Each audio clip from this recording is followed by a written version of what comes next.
Gail Brown Politics didn't make Caitlin Clark great. Standing outside a sports bar, we could hear screaming and shouting from the crowd inside. We assumed they were cheering for the Red Sox. Imagine our surprise when we walked in to find the patrons watching a WNBA game. Our family has always been big on basketball. Scott, my husband, played at Tufts and is now the coach of a high school girls varsity program. And our daughter, Ayla, earned a full scholarship to play at Boston College. Her idol was Diana Taurasi, and like most Division I players, she dreamed of playing in the WNBA one day. Fast forward 13 years and another player attains idol status, Caitlin Clark, who played for the University of Iowa. She became the second player, behind Taurasi, to get 350-plus points and 100-plus assists in the NCAA tournament. Clark also became the NCAA's men's and women's leading scorer, surpassing LSU's Pete Maravich. Her skill made this year's March Madness electric, and it thrust her into the spotlight. Now Caitlin Clark is playing professionally for the Indiana Fever, averaging 17 points, 6 rebounds, and 7 assists per game. The youngest team in the WNBA is racking up wins, and Clark continues to make headlines. So why all the hate? We've seen her opponents embrace a long list of reasons.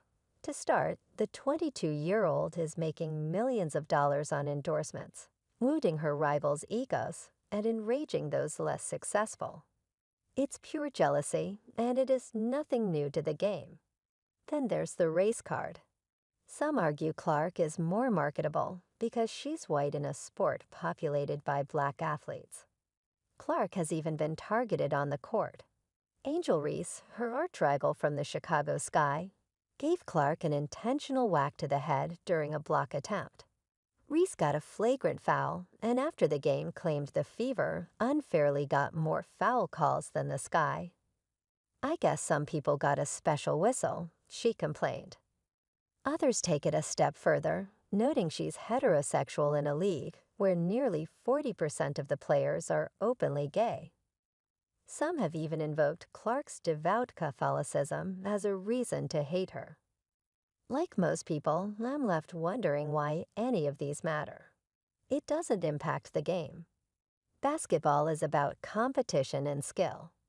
But recently, Clark has been dragged front and center of a hot partisan debate. The political gamesmanship that saw Clark get benched from the Olympics has drawn the ire of Republicans like Congressman Jim Jordan and former Ambassador Nikki Haley, and a call to boycott Paris 2024. It's bigger than that.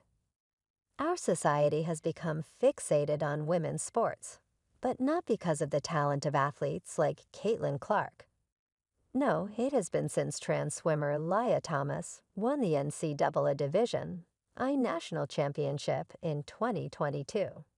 Since then, politicians, pundits, and activists on the left have been determined to interfere with women's sports, and the rest of us have been left to grapple with the question, what is fair? Scientific studies demonstrated what many of us already knew.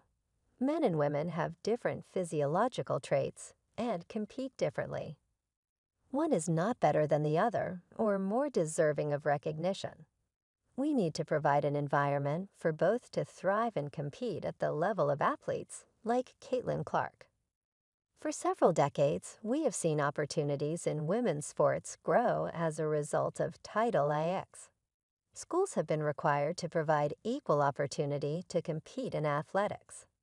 Time and money have been spent on developing sports programs that make it possible for a young girl's dream to perform at the Olympics a reality.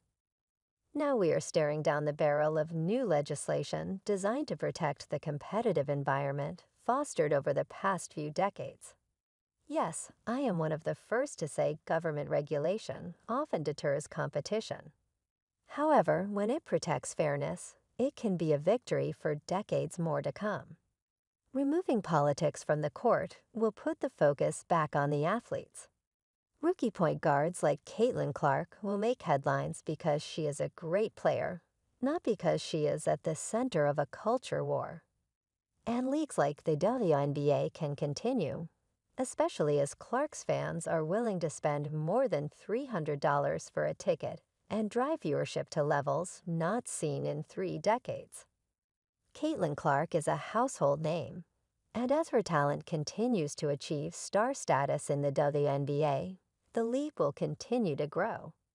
The result: increased pay for female athletes, expanded sponsorship opportunities, and the chance to inspire other young athletes to chase their dreams. Why should fans have to check start times twice for sports events? The 10 best movies of 2024 so far. Awful Announcing's 2024 Local MLB Broadcaster Rankings.